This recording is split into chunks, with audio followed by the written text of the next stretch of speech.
दोस्तों नमस्कार। मैं वीरेंद्र स्वागत करता हूं आप सभी का अपने YouTube चैनल पर। आज हम बात करेंगे कमांड बटन के बारे में। जब भी आप विजुअल बेसिक में या VBA में कोई भी प्रोग्राम बनाते हैं तो एक बहुत ही इम्पॉर्टेंट टूल है, इम्पॉर्टेंट एलिमेंट है ग्राफिक्स यूज़र इंटरफेस का,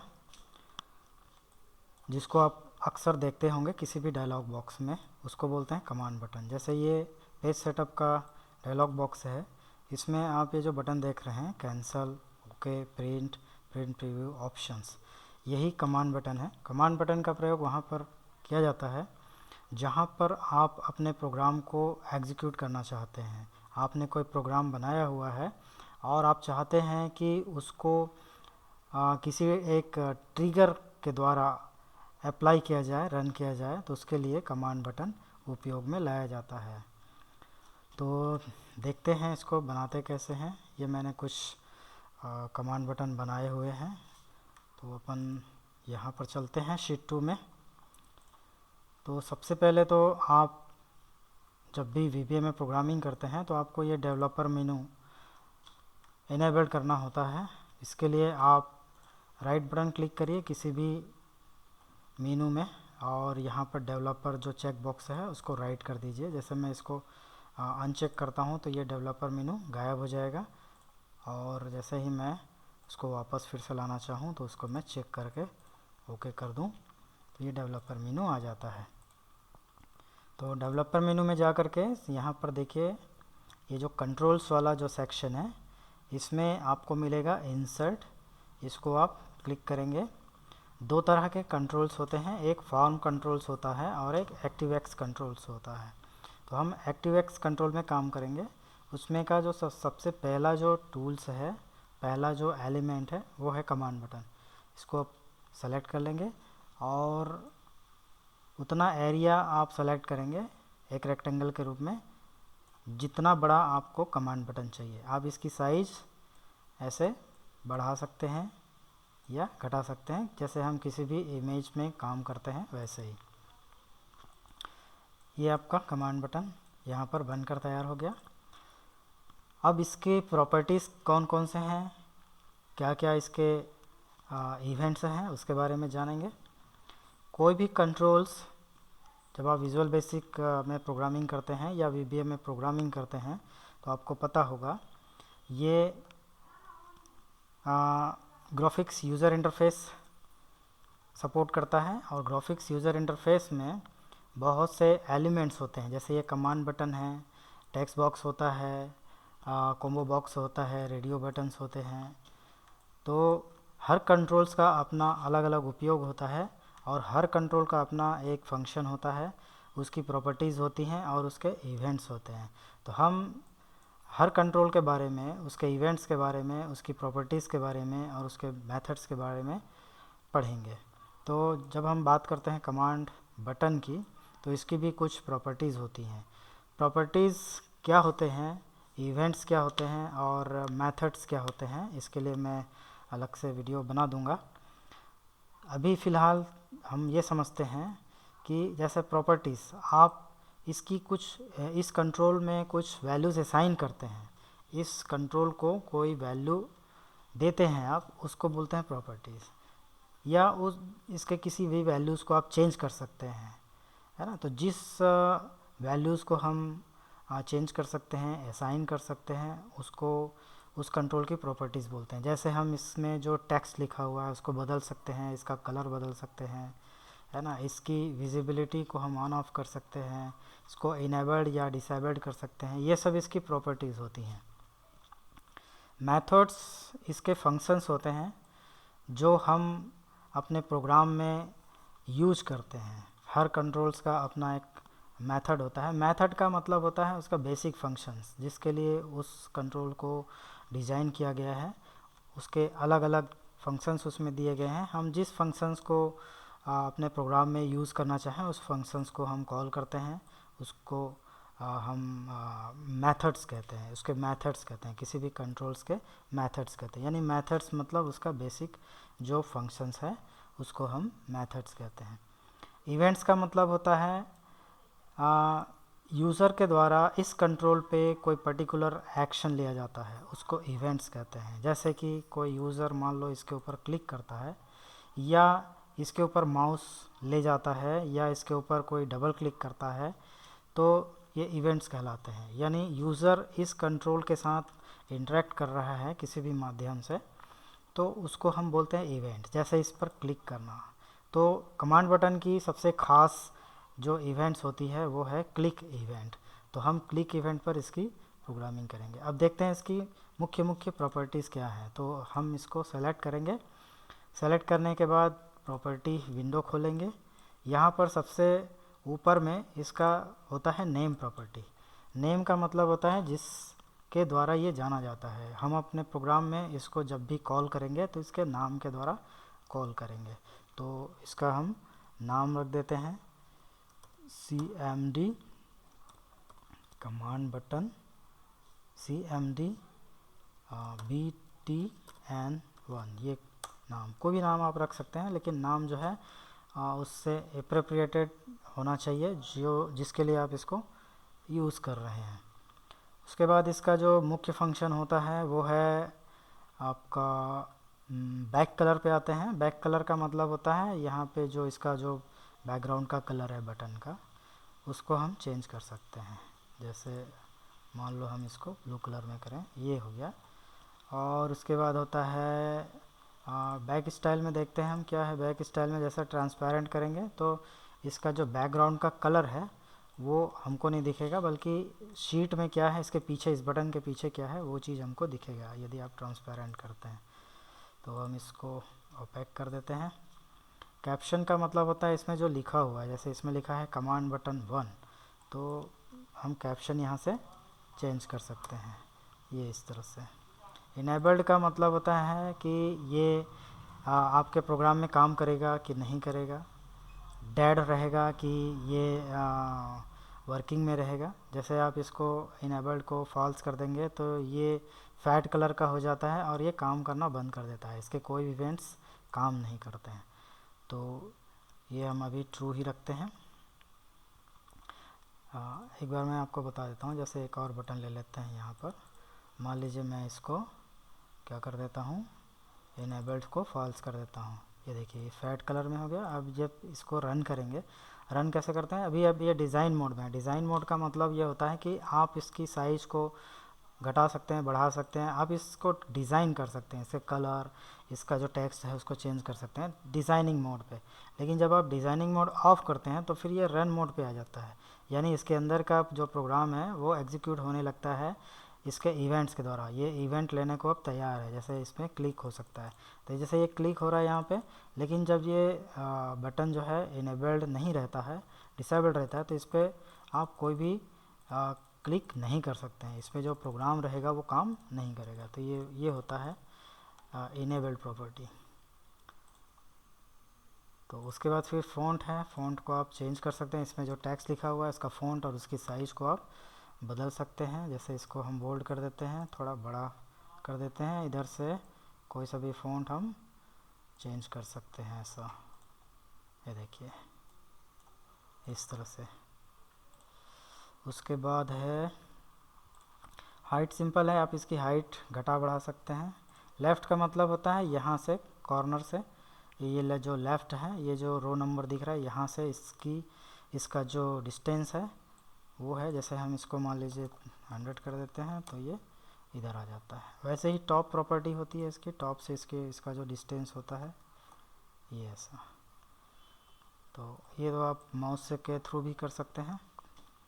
उसके बाद है आपका माउस आइकॉन में होता है इस कुछ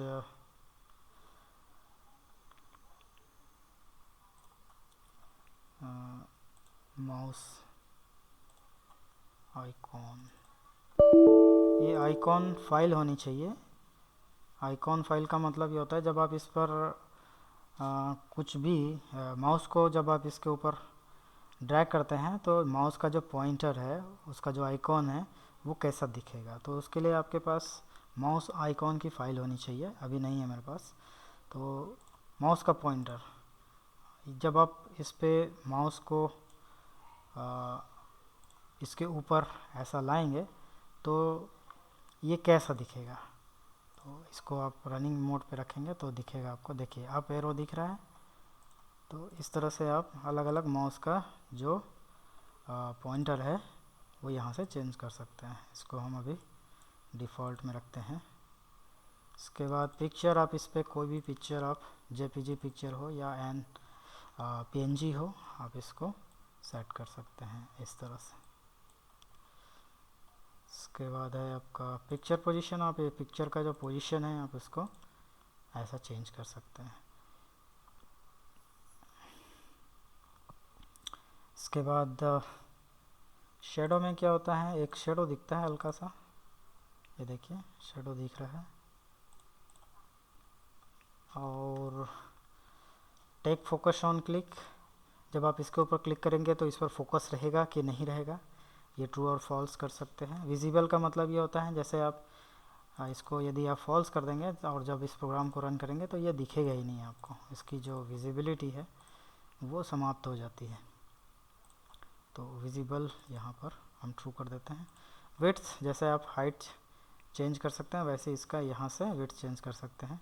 वर्ड रैप का मतलब होता है जब इसके ऊपर जो टेक्स्ट है वो ज़्यादा हो जाएगा इसके विड्थ से तो ऑटोमेटिक वो रैप हो जाता है, इसको बोलते हैं वर्ड रैप। इसको यदि हम ट्रू कर देते हैं और इस पर जब हम इसके कैप्शन में कोई लंबा टेक्स्ट लिखते हैं तो ये देखिए ये रैप हो रहा है।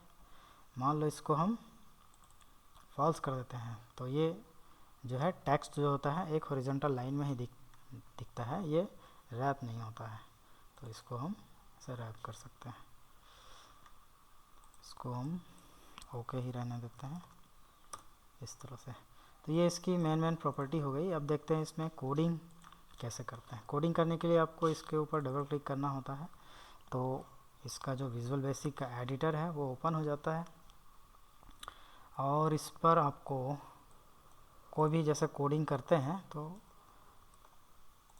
यहाँ पर हम कोडिंग करेंगे इसको मैं हटा देता हूँ।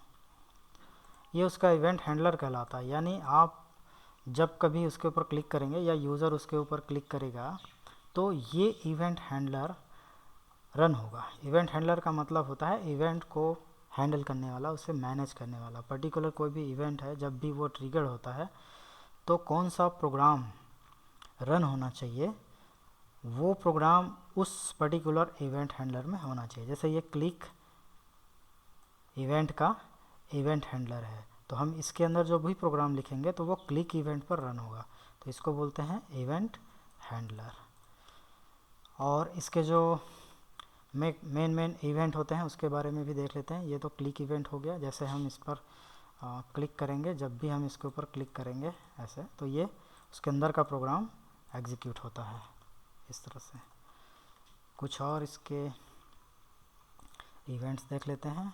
क्लिक और ये डबल क्लिक है। डबल क्लिक में जैसे हम कुछ लिख देते हैं यस, देन आप क्लिक करेंगे तो हेलो आएगा, डबल क्लिक करेंगे तो यस, डबल क्लिक करेंगे तो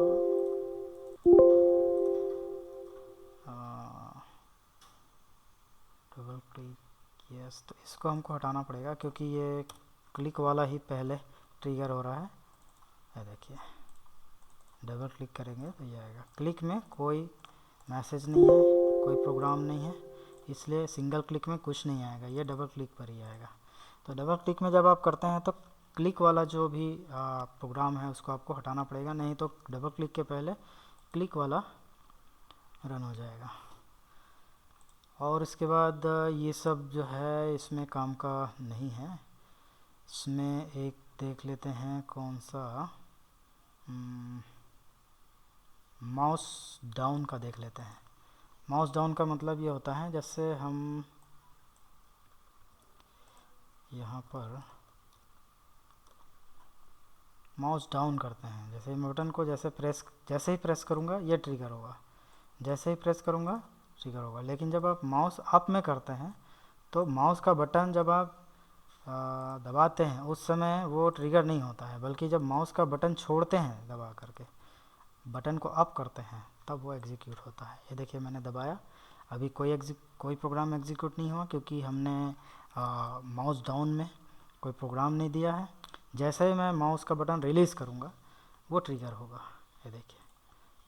तो इस तरह से माउस अप, माउस डाउन, और बाकी के जो ये इवेंट्स हैं आपके की डाउन, की प्रेस वाला, ये हम टेक्स्ट बॉक्स में देखेंगे। इसका जो मेन इवेंट होता है वो है क्लिक इवेंट। तो क्लिक इवेंट में हमको ये प्रोग्राम लिखना पड़ेगा इस तरह से। इवेंट क्या होते हैं, इवेंट के बारे में मैंने थोड़ा सा आपको बताया कि इवेंट्स का मतलब होता है पर्टिकुलर उस कंट्रोल में यूज़र कैसे इंटरेक्ट करता है, क्लिक करता है, उसके ऊपर माउस लाता है, उस पर डबल क्लिक करता है, उसको ड्रैग करता है, या उस पर फोकस को ले जाता है। ये सब इवेंट्स होते हैं। इवेंट्स यानी कि कोई एक्शन जो यूज़र के द्वारा आपके प्रोग्राम में उस पर्टिकुलर कंट्रोल्स पर लिया जा रहा है, तो उसको इवेंट बोलते हैं। और जब भी वो इवेंट ट्रिगर होगा, इवेंट हैंडलर, उस पर्टिकुलर इवेंट का जो हैंडलर होगा उसके अंदर जो भी प्रोग्राम आप लिखेंगे वो एग्जीक्यूट हो जाता है। तो इस तरह से इसको डिज़ाइन करते हैं। अच्छा, इसको आप फिर से यदि डिज़ाइन मोड में लाना चाहते हैं, जैसे इसकी साइज कम ज़्यादा करना चाहते हैं, इसकी प्रॉपर्टीज़ को चेंज करना चाहते हैं, तो आपको पहले डिज़ाइन मोड पे आना पड़ेगा। उसके बाद आप कोई भी डिज़ाइनिंग से रिलेटेड काम कर सकते हैं, ठीक है। तो हम देखते हैं इसको रियल प्रैक्टिकल में कैसे होता है। जैसे मैंने ये शीट 1 में एक डेटा यहाँ पर रखा हुआ है। इस डेटा को यदि हम क्लियर करना चाहते हैं तो इसके लिए ये बटन है, इसको क्लिक करेंगे, देखिए डेटा क्लियर हो गया। कॉपी करेंगे तो यहाँ से जो डेटा है, ये जो डेटा यहाँ पर है सोर्स डेटा, वो यहाँ पर कॉपी हो जाएगा अपने आप इस सीट में, ये देखिए। इसके बाद टोटल करेंगे तो इसका टोटल यहाँ पर आ जाएगा, ये देखिए टोटल आ गया। एवरेज करेंगे तो ये एवरेज आ गया। मैक्स करेंगे तो ये मैक्स आ जाएगा। मीन करेंगे तो मिनिमम वैल्यू आ जाएगा, ठीक है। और ये फॉर्मेट करेंगे तो ये जो है अपने आप फॉर्मेट हो जाएगा। तो यहाँ पर देखिए टोटल का मतलब ये होता है कि जब भी आप इसको क्लिक करेंगे तो ये टोटल वैल्यू यहाँ से जो सेल्स वाला डेटा है, हाँ, हर मंथ का 12 महीने का यहाँ पर जो सेल्स है वो पूरा सम हो जाएगा, टोटल हो जाएगा, और टोटल होकर के यहाँ पर आपको दिखने लगेगा। एवरेज करेंगे तो ये 12 महीने का जो एवरेज सेल है वो आपको यहाँ पर दिखेगा। मैक्स करेंगे तो जो मैक्सिमम सेल है 12 महीने में, कौन से महीने में सबसे ज़्यादा कितना सेल हुआ वो मैक्स आएगा यहाँ पर, और मीन में सबसे मिनिमम कितने का सेल हुआ ये 12 महीने में, वो आपको यहाँ पर दिखाई पड़ेगा। फॉर्मेट का मतलब होता है कि जो भी आप फॉर्मेटिंग आप तय करना चाहते हैं पहले से, तो जैसे ही फॉर्मेट अप्लाई करेंगे वो फॉर्मेट यहाँ पे अप्लाई हो जाता है। जैसे देखिए इसका फॉर्मेट मैंने किया है ब्लैक, इसका बैकग्राउंड है, इसका येलो है। इस तरह से जो भी फॉर्मेट आप डिसाइड करेंगे वो फॉर्मेट आपका एक ही क्लिक में यहाँ पर अप्लाई हो जाता है। किसी भी रेंज पर आप अप्लाई कर सकते हैं। तो इस तरह से कमांड बटन का उपयोग किया जाता है। कुछ और रियल एग्जांपल अपन देखते हैं। जैसे कि मैंने एक इन्वेंट्री का प्रोग्राम बना रखा है। इसमें देखिए ये सब, ये जो है ये कमांड बटन है। जैसे ये डायलॉग बॉक्स आया, यूज़र फॉर्म, इसको करेंगे तो सेल वाला यूज़र फॉर्म आएगा इस तरह से। स्टॉक का हमको रिपोर्ट देखना है तो ये स्टॉक का रिपोर्ट यहाँ पे आ गया। ये डैशबोर्ड वाला, डैशबोर्ड में जाने के लिए मैंने बटन बनाया हुआ है। प्रोडक्ट लिस्ट देखेंगे, ये प्रोडक्ट लिस्ट आ गया। इस तरह से कमांड बटन का उपयोग होता है। कुछ और एग्जांपल मैं आपको बता दूं।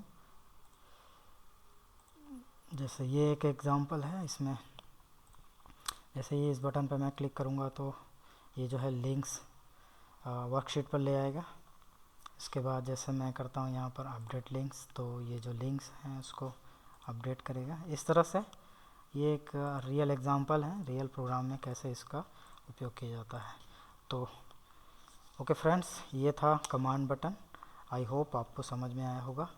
यदि आपको ये वीडियो अच्छा लगा तो वीडियो को लाइक कीजिए, शेयर कीजिए, और इस वीडियो में जो चीज़ मैं कवर ना कर पाया हूँ तो आप मुझे कमेंट करके बताएं, या इसमें कौन सी चीज़ आपको समझ में नहीं आई उसको भी आप कमेंट करके बताएं। मैं रिप्लाई करने की कोशिश करूँगा। और ज़्यादा से ज़्यादा मेरे चैनल को सब्सक्राइब कीजिए। Okay, thanks for watching, thank you very much.